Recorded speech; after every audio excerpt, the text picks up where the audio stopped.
Wit Studio has brought yet another incredible series to life.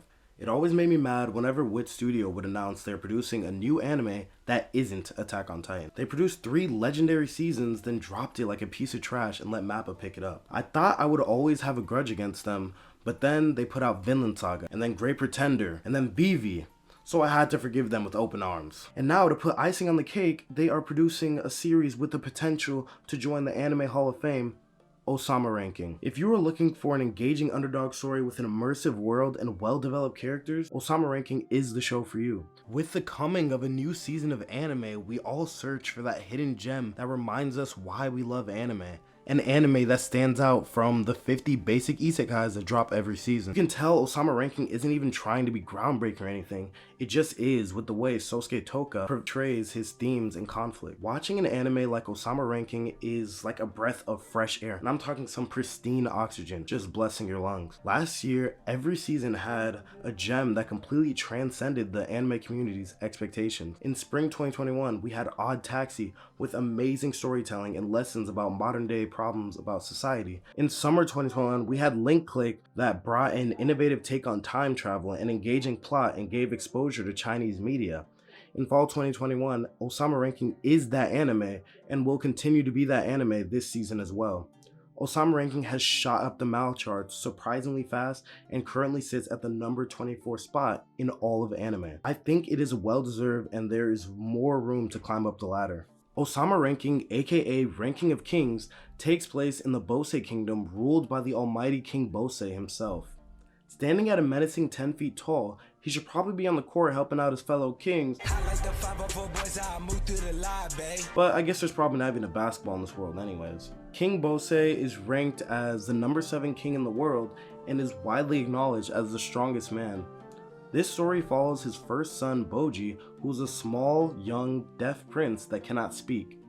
It is quite odd being that small when you're the son of giants. I think King Bose might have to hit up Mori to figure out what Sheena's been doing while he's at battle, cause the math ain't mathin'. The disabilities Boji has causes him to be looked down upon by his family and kingdom. Boji has to compete for the throne with his seemingly perfect half-brother, Daida. Not sure how this works, but okay. Their dynamic reminds me of Jonathan and Dio from part 1 of JoJo. Dio wants to get rid of Jonathan to get their father's will, and Daida wants to get rid of Boji to get the throne. I also see a parallel in how the mirror taints Daida's pure heart, similar to how the mask makes Dio a mass murderer. It is funny that Daida is voiced by Eren, and a mirror encourages him to fight. Tatake! Tatake! Daida is nowhere near as toxic or maniacal as Dio and does many redeemable acts throughout the first 12 episodes. Every single person Boji encounters doubts his ability to be the next heir of the throne. Plenty of people decide to insult or taunt Boji. They are unaware that Boji can read lips, so they do not hold back on roast at all. This forces Boji to have thick skin, or so we thought, until we get this heart-wrenching scene of Boji bursting into tears when he's in the safe space of his room. This scene broke my heart and instantly reminds me that Boji is just a little boy that has to deal with bullying daily without a single friend or family member to comfort him. Luckily, Boji finds our androgynous Sasuke. Kage, who is the sole survivor of the Shadow Clan. Kage has been an outcast ever since his clan was taken away from him, and Boji being an outcast himself, it was likely that they would get along. Kage becomes the emotional support that Boji has been missing ever since his real mom passed away. Kage went from a robber to cheerleader real quick. Kage has already become one of my favorite characters by the way he treats Boji's delicate heart with such care. Kage supports Boji in his personal journey to conquer his fears and insecurities. Before I get into the appeal of this amazing series, I have to mention the 2 phenomenal openings. The first opening, Boy, is so catchy and fits the wholesome vibes you get from the show. The visuals were great with plenty of shots of the beautiful environment.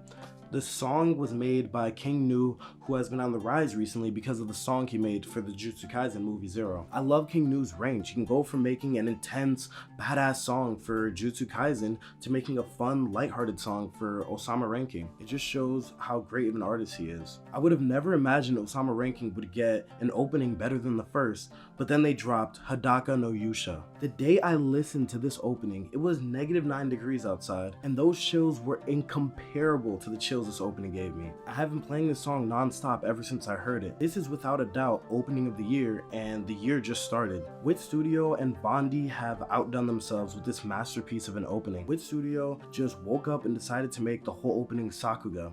Don't even get me started on the part where the drums kick in and the person opens their hand to show you the world like they're Jesus or something. At that part, my soul was literally ascending to heaven. This is the first Bondi song I've ever heard, and all I know is he needs to make more songs for anime ASAP.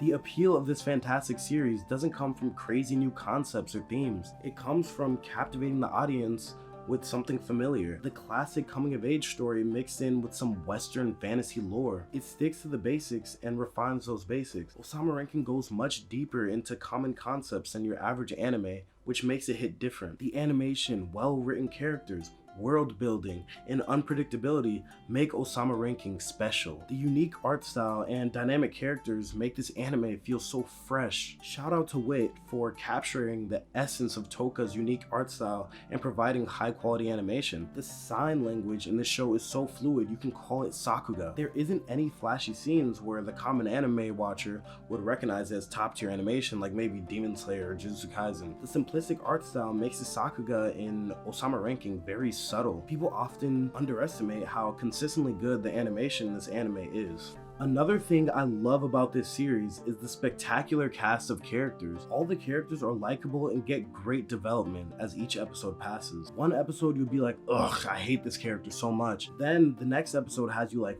wow, I actually really like this character. Most animes only focus on developing the main three characters, and they often leave the rest of the cast bland or one-dimensional. The prime offender of this is Naruto, where they threw most of the side characters in the garbage and only focused on Naruto and the Uchihas. Some of the Konoha 11 had less screen time than a swing. I love Black Clover, but most of the Black Bulls are one-dimensional and their whole character revolves around a gag. And don't even get me started on My Hero Academia with Class 1A and 1B. I cannot think of a single Ousama Ranking character that is bland. Toka fleshes out all the characters, whether they're minor or major. A minor character I thought was phenomenal was Hokuro. He had only been in the series for a few episodes and I feel like I know so much about him. His actions, his reasoning, and his resolve were clear to me just from a mini backstory and a conflict. It is impossible not to love Boji. He has a good heart and determination despite his physical setbacks. He is so precious. Queen Hilling is currently my favorite character because of the development that she has undergone throughout the course of the series. In such a short time, all of these characters have had such an impact on the story. Let me not get too deep into this because I could go on and on talking about each amazing character. I haven't seen this many well-written characters in one anime in a long time. Coherent world building is an aspect many shows do not spend enough time on. Lots of animes create a world and do absolutely nothing with it. World expansion and creativity is essential to fantasy. Ousama Ranking has a great foundation for a fantasy world, and it keeps getting larger and larger by the episode. Throughout the first 12 episodes, Boji has only discovered one new kingdom so far. We find out that there are over 90 kings in the world through one of the conversations Daida had, which means there are over 90 kingdoms to explore. You can never know what to expect from this world. One day you see a demon, the next day you see a crazy old man doing a ritual that makes the sky shit animals. Toka really said the sky's the limit with his imagination in the series, which keeps me so invested. There are so many different types of environments and creatures that make this world so immersive. Not only is the world interesting, it is beautiful. We still have little information on magic and rituals in the show, which keeps us begging for more. That ties into the last thing I want to talk about, which is the unpredictability of this show. I tried to predict what was going to happen so many times, and I was wrong every single time. As soon as I heard the MC was weak and I saw a demon point at him, I was like, yep, there's definitely going to be a demon inside of him to make him strong. I've seen that over and over and over again with shonen MCs. Itadori, Naruto, Asa, Ichigo, and that's just off the top of my head. Boji doesn't even have any inner monologue, and well, no dialogue at all, unless it's so we have to assume how he feels from his facial expressions and mannerism. It feels different having an MC that doesn't let you know what he's gonna do or what he's thinking before he actually does something, and I like it. There are so many mysteries that made me obsessed with Ousama Ranking, like how will Boji become a king with all these setbacks?